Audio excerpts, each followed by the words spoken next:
Ini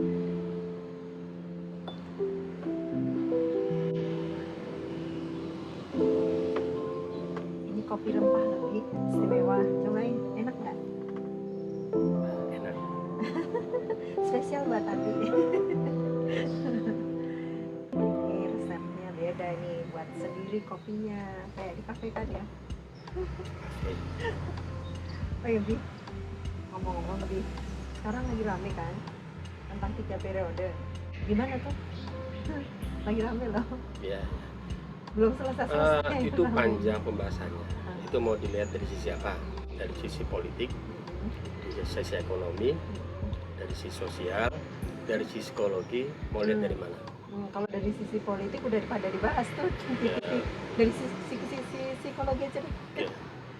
Jadi ada penelitian yang dilakukan oleh seorang ilmuwan ahli psikologi sosial, Paul Ketif, dari University of California, Berkeley.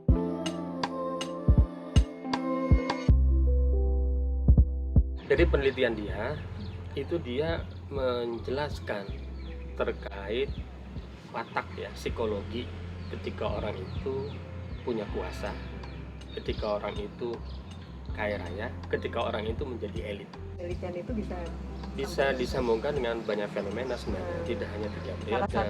salah satunya. Nah, ini terkait bagaimana sikap yang muncul ketika kita itu, siapapun itu ya, ketika kita itu punya kuasa, ketika kita punya uang, ketika kita punya power lebih dari yang lain, maka kita cenderung bersikap semaunya.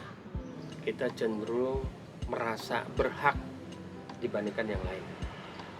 Dan kita cenderung menerobos hukum. Across dozens of studies and thousands of participants across this country is that as a person's levels of wealth increase, their feelings of compassion and empathy go down. And their feelings of entitlement, of deservingness, and their ideology of self-interest increases.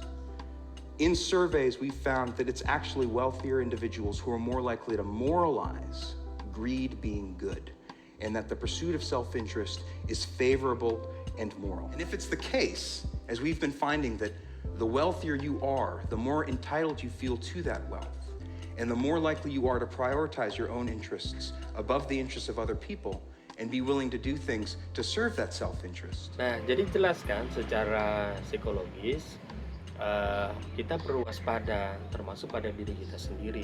Kalau kita itu sudah termasuk elit gitu, kita punya kekuasaan, kita punya uang, ya, kita punya power, kita cenderung nanti bersikap tidak baik. Berarti ini maksudnya secara psikologis para pelaku apa sih, para elit-elit itu ya gitu ya maksudnya. Ya, siapapun. Dan secara abadi sebenarnya ini juga dijelaskan di agama ya, yang namanya materi kekuasaan itu seperti jantung. Rasulullah SAW pernah bersabda dalam satu hadis, laukana di ibni adama wadiyani mimmanillah betagosal lisan wala yamlu jawfabni adama ila turab. Kalau seandainya anak Adam itu diberi 2 buah harta, maka dia pasti ingin yang ketiga. Dan tidak ada yang bisa memuaskan rongga dada anak Adam ila turobu, kecuali tanah. Jadi 2 lupa harta, 2 kali jabatan, pasti ingin yang ketiga. 2 perusahaan, pasti ingin 3 perusahaan. Padahal setiap jabatan itu harus dipertanggungjawabkan ya di hadapan Allah Ta'ala. Dan semakin panjang jabatannya berarti semakin panjang juga hisabnya. Iya. Itulah yang mungkin kita tidak menyadari, bahwa jabatan itu adalah amanah yang begitu berat, yang mestinya memang malah kita hindari sebisa mungkin, kecuali ya, kita memang mampu dan punya niat yang baik untuk membangun umat, membangun negeri.